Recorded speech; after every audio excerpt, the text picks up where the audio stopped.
mCable. Did we want to talk about mCable? Is this the part of the show? Yeah, sure. I don't have mine. Oh, well, we can talk about yours right later. here, dude. Come and fucking get it. She went all the way to LA to get is. you that. Shit, dude. I literally, like, it's half my luggage, this stuff. I'm sure. I travel light, though. mCable, ship. Yes. Do it. This is your time to shine. You can listen to the end of the show for more of our impressions of it. But mCable is a HDMI upscaler cable. Like, it has a chip in it. It's not just an HDMI cable. So it has a chip in it that upscales and does anti-aliasing as well. And you have to power the cable. It's got a USB thingy that hangs off it. So it's really an upscaler. They probably didn't do themselves a service. Anti-aliasing. I right, think but I'm saying I don't know if they did themselves any favors by calling this thing a cable. I don't either. Because then, yeah, right? Because people say, "Oh, why would I pay $100 for a cable?" It's not a cable. It's a device that happens to have HDMI's on the end of it because that's how TVs work.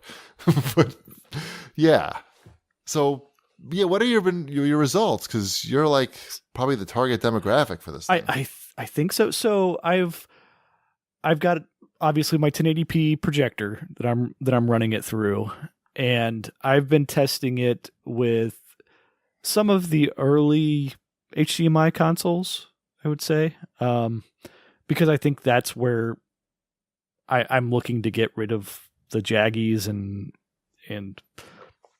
really make things look better. I don't think this is going to do much for like the current, like Xbox One or PS4.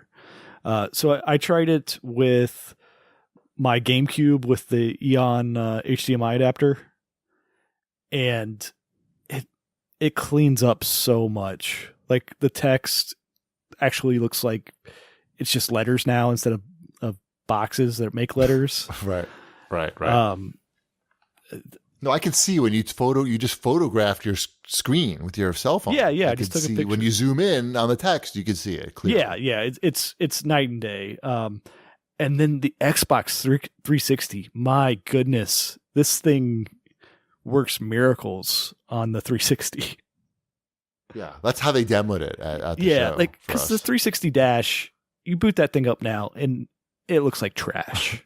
Like, right, it looks like you need glasses. Right, like it's blurry. It just you're wondering why in the world they chose that text to look like that, and then you plug it in through this thing, and it's like it looks like a modern console. Like, it looks like it could be an Xbox One on the dash. So I use it with the Switch as well. And there is an improvement there, not as drastic, but it is better with this cable. You're using that on your projector, though. Yeah, right? I'm using it on my 1080p projector. Okay, right. So it might be interesting to see what the Switch looks like on a 4K TV. Yeah, I think so. You know, because there's some room. You could do that, right? There. Well, Shipwreck has one. I could. Yeah, I have a 4K could do that TV too. as well, but I just hooked mine up to my Xbox because that's what I use to watch videos and stuff. I just wanted to see what it did. And I will say, like, I have some weird problem with my TV, and I've been talking about like how I haven't really been that satisfied with it, and I bought that like extra box to make it better, to give it fake HDR and all that shit.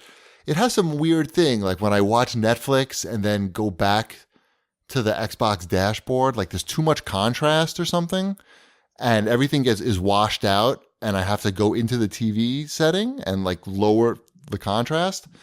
I think it's from going to Netflix. I think watching something in HDR, it does something. I notice now that it just looks fine all the time. Like I don't have to deal with that anymore. Like I could tell the contrast was all fucked up because like the icons for the games, like Overwatch and stuff, they would just look like white backgrounds with tracer on it. And now I can see all the different shades of colors that are there.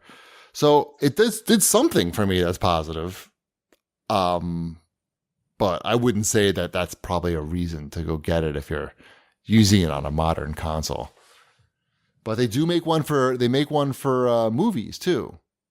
That's movie optimized. The cinema cable, that one we haven't tried. And these are around $100 cables. So not cables. That's the thing. Like they didn't. They fucked themselves with the name. The name is bad. But it's not. They should call it like mScaler or right. It's mRes. It's not made up. I know that much. Like this isn't something. These aren't like monster cables. Like no. It is doing something. There are limitations to it certainly, but for the last generation of consoles and the one before that, like this thing, it gets the best picture out of them, like the easiest. I'm sure there's other scalers and anti-aliases and everything that you could do for them, but I just plug this thing into like the back of my HDMI switch that I have my older consoles going through, and I don't think I'm going to be unplugging it anytime soon. Right. Yeah, it's pretty. Who made the video of it? Linus. There's one on Linus. There's one on Digital Foundry. And you could tell both of those websites were like going into this review thinking that they were just going to make fun of this thing. And they prove that it's like legit. Like they both agree that it is a good product in certain setups. So yeah, I like it. I was happy that we went to their hotel room and looked at it.